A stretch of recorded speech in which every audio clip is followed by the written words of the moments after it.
درجات کو بلند فرمائے۔ صرف ایک حدیث پڑھنا چاہتا ہوں، اس کے بعد اجازت چاہوں گا۔ حضرت ابو ہریرہ رضی اللہ تعالیٰ عنہ بڑے پیارے صحابی رسول ہیں۔ ان کی والدہ جو تھی وہ ابھی اسلام نہیں لائی تھی، حضرت ابو ہریرہ رضی اللہ تعالیٰ عنہ، والدہ بھی اسلام نہیں لائی۔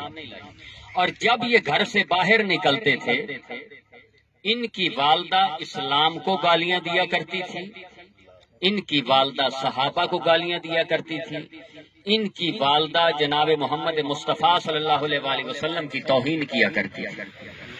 بڑے پریشان ہوتے کہ میں صحابی رسول ہوں، میں جناب محمد مصطفیٰ صلی اللہ علیہ وآلہ وسلم کا غلام ہوں، صحابی ہوں، تو میری ماں جو ہے وہ دشمن رسول بھی ہے، دشمن صحابہ بھی ہے، دشمن اہل بیت بھی ہے، اسلام کی بھی دشمن ہے، کیا کروں؟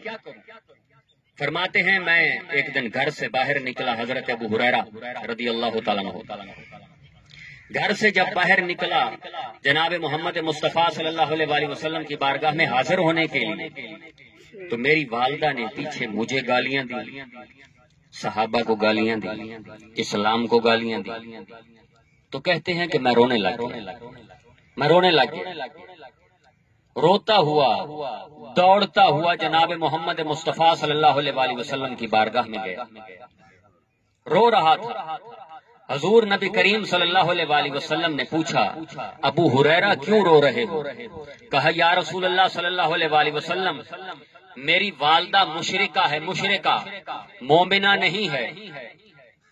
آج میں جب گھر سے نکلا ہوں یا رسول اللہ صلی اللہ علیہ وآلہ وسلم، اس نے مجھے گالیاں دی، اس نے آپ کو برا بھلا کہا، اس نے آپ کے صحابہ کو برا بھلا کہا، اہل بیت اطہار کو برا بھلا کہا، اور دین اسلام کو برا بھلا کہا۔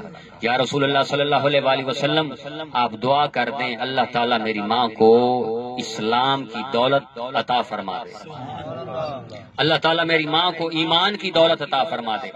جناب محمد مصطفیٰ صلی اللہ علیہ وآلہ وسلم راوی کہتا ہے جناب محمد مصطفیٰ صلی اللہ علیہ وآلہ وسلم نے اپنے ہاتھوں کو بلند کیا اور کہا اللہم اہدی ام ابی ہریرہ، اے میرے مولا ابو ہریرہ کی ماں کو ہدایت عطا فرما، اے میرے مولا ابو ہریرہ کی ماں کو ہدایت عطا فرما۔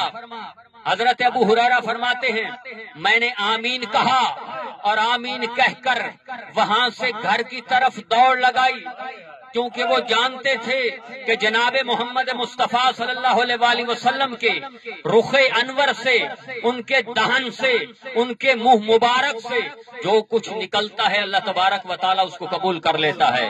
اس لیے قرآن کہتا ہے وما ينطق عن الهوى ان هو الا وحی یوحى، نبی اپنی خواہش نفس سے کوئی کلام نہیں کرتا، یہ تو وہی کرتا ہے جو وحی الہی ہوتی ہے۔ نعرہ تکبیر، نعرہ رسالت، عظمت و شان مصطفیٰ۔ کہتے ہیں میں نے گھر کی طرف دوڑ لگائی، جب دوڑ لگائی کچھ دیر پہلے دشمن رسول تھی میری ماں، دشمن صحابہ تھی، دشمن اہل بیت تھی، دشمن اسلام تھی۔ جب میں گھر کے قریب آیا تو مجھے پانی کے گرنے کی آواز سنائی دی، پانی کے گرنے کی آواز سنائی دی۔ اس وقت پلیاں ہوا کرتی تھی، دروازے نہیں ہوا کرتے تھے۔ اندر سے ماں نے آواز دی ابو ہریرہ کف کف، ابو ہریرہ رک جاؤ رک جاؤ۔ میں رک گیا۔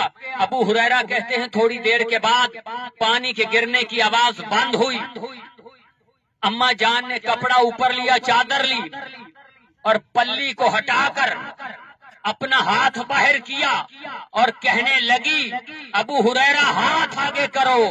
ابو ہریرہ کہتے میں نے ہاتھ آگے کیا، میری ماں پڑھنے لگی اشہد ان لا الہ الا اللہ وحدہ لا شریک لہ واشہد ان محمدا عبدہ ورسولہ۔ ابو ہریرہ فرماتے ہیں میرے دل کو ٹھنڈ پڑی، میں بھاگا جناب محمد مصطفیٰ صلی اللہ علیہ وآلہ وسلم کی بارگاہ میں، بھاگتا ہوا آیا۔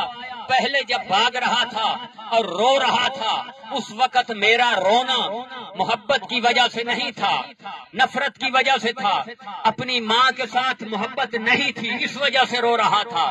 اور اب جب میں رو رہا تھا تو یہ خوشی کے آنسو تھے۔ میں جناب محمد مصطفیٰ صلی اللہ علیہ وآلہ وسلم کی بارگاہ میں آیا، جناب محمد مصطفیٰ صلی اللہ علیہ وآلہ وسلم نے اپنے دونوں ہاتھوں سے مجھے اپنے گلے سے لگایا اور پھر کہا، حضرت ابو ہریرہ نے، یا رسول اللہ صلی اللہ علیہ وآلہ وسلم، آج آپ کے صرف ہاتھ اٹھانے کی وجہ سے میری ماں کو اللہ تبارک و تعالیٰ نے جہنم سے آزاد کر دیا۔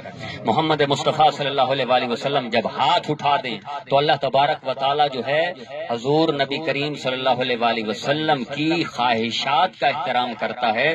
جو ہاتھ اٹھا لیں تو اس کا بطریق اولا احترام کرتا ہے۔ حضرات محترم، بتلانے کا مقصد یہ ہے کہ اپنے والدین کا احترام کر لیا کرو، اپنے ماں باپ کی محبت کیا کرو، اپنے ماں باپ کی محبت میں سرشار رہا کرو۔ میرے استاد محترم مفتی محمد فاروق صاحب قادری، شیخ الحدیث جامع احمدیہ رضویہ، جب میرے والد محترم کا انتقال ہوا مفتی محمد عبدالغفور سعیدی رحمت اللہ علیہ کا، تو میں نے دوران سبق ان کو کہا تھا کہ میں نے کہا، حضرت اولیاء تصرف کرتے ہیں، ہو سکتا ہے کبھی میرے والد محترم بھی اس درسگاہ کے اندر آئیں، میرے والد محترم بھی سبق پڑھتے ہوئے ہمیں دیکھ کر یہاں آئیں۔ تو استادوں نے بڑا جملہ کہا تھا، فرمایا تھا، عرفان، بات یہ ہے کہ جو چلے جاتے ہیں وہ واپس نہیں آیا کرتے، جو چلے جاتے ہیں وہ واپس نہیں آیا کرتے۔ جب انہوں نے واپس ہی نہیں آنا، ہمیشہ کے لیے وہ چلے گئے، ان کے ساتھ ہماری ملاقات یا قبروں میں ہوگی یا حشر میں ہوگی، تو اس لیے ان کا احترام کیا کریں۔ اللہ تعالیٰ سے دعا ہے کہ اللہ تبارک و تعالیٰ ہمیں والدین کا عاشق بنائے، عاشق محبت کرنے والا بنائے۔ وآخر دعوانا